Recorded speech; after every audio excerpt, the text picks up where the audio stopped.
The eyes of the world are on the Peruvian capital.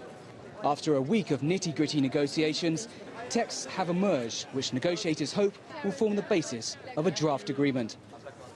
The talks were given impetus last month by a historic commitment made by China, the United States and the European Union to cut greenhouse gases. Observers hope China will play a leading role. To be able to achieve that, the first step is to have a very strong post-2020 climate target by March next year. I think China should really give assurance to other parties that they will do that and they will have an ambitious offer. Commitments made in Paris next year will bind countries into carbon-cutting emissions targets from 2020 on.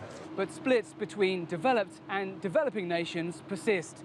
The idea that richer countries are responsible for climate change, obliging them to pay compensation to poorer countries, does not go down well with some nations. The US says it accepts differentiated responsibilities, but they shouldn't be set in stone over time. To say that you're gonna frame the structure, the form and content of the agreement based on who was in which category in 1992 seems to us to be untenable as a matter of dealing with the substantive problem of climate change. Negotiators hope the arrival of ministers and heads of state will push the talks forward.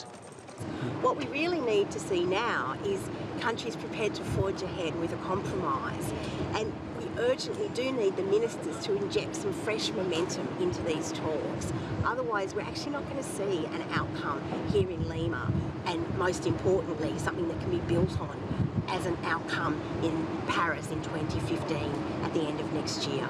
Officials here warn time is running out, and streamlining the demands of every country in the world is proving difficult. But creating a binding commitment is crucial.